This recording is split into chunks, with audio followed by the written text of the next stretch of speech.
Hello.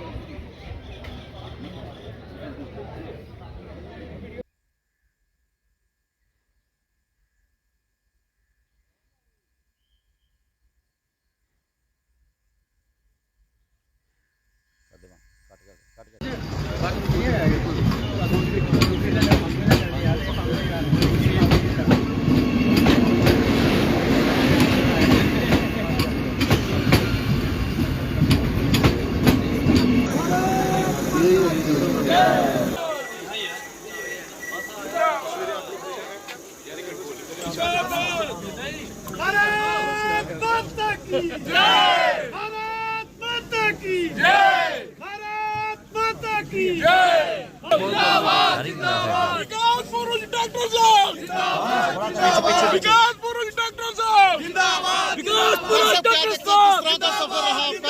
कि इससे आतंक पर भी अंकुश लगेगा। जब किसी क्षेत्र को आप आइसोलेटेड छोड़ देते हैं तो वहाँ पर इस प्रकार की कुरीतियाँ पनपती है।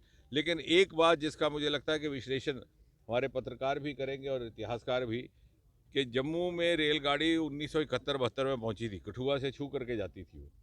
तो क्या कारण था कि 40-45 साल पिछली सरकारों ने इस क्षेत्र की अवहेलना की, इस सेक्टर की ओर कोई ध्यान नहीं दिया, नहीं तो आज हम कहाँ के कहाँ पहुँच गए होते। तुष्टीकरण की राजनीति, वोट की राजनीति, शायद ये सोचा जाता था कि भी कोई समुदाय विशेष नाराज हो जाएगा अगर कठुआ का भला हुआ, इसके चलते।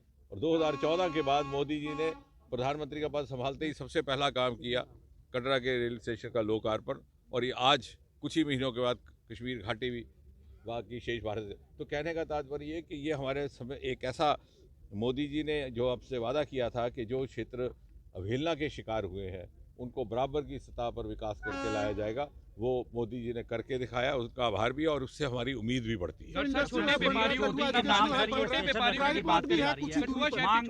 निश्चय ही छोटे छोटे व्यापारियों को पड़ेगा। मैंने अभी भी आज सुबह भी ये कह रहा था कि कठुआ के लिए बहुत ही महत्वपूर्ण है यातायात की सरलता, क्योंकि ये बहुत तेज़ी से एक इंडस्ट्रियल हब तैयार हो रहा है और इसके साथ 3 प्रदेश जुड़ते हैं, हिमाचल प्रदेश, पंजाब और जम्मू कश्मीर। साथ ही साथ कनेक्टिविटी सरल हो, समय उसमें पाबंदी रहे, टाइम बाउंड रहे, तो उसका लाभ कितना होता है उसका सबसे बड़ा प्रमाण भी हमें इसी क्षेत्र में देखने को मिला, जिसका जिक्र मोदी जी ने मन की बात में किया कि डोडा में छोटा सा कस्बा है भद्रवा, आज उसे पर्पल रेवोल्यूशन की जन्मभूमि कहा जाता है। वो इसलिए संभव हुआ कि यातायात की सरलता के कारण वहाँ से जो प्रोडक्ट बन रहा है उसको दूसरे ही दिन महाराष्ट्र, मुंबई की मार्केट में बेचा जा रहा है, और लगभग 3000 बच्चे हमारे वहाँ स्टार्टअप्स बन गए।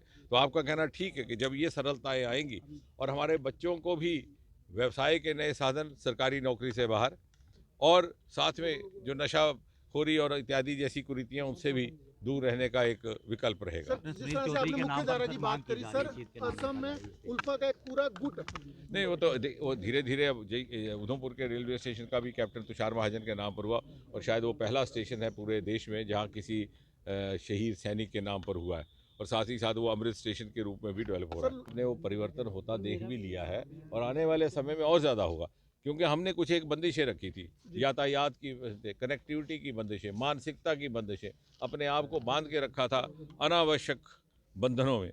मोदी जी ने हमें एक नई कार्यशैली, एक नई कार्य संस्कृति अपनाने का भी एक प्रेरणा दी है। विकास पुरुष कहा जाता है आपको, और विकास पुरुष का दर्जा दिया गया है, किसी तरह से शहरवासियों की भी उम्मीदों पे आने वाले दिनों में ऐसा नहीं है।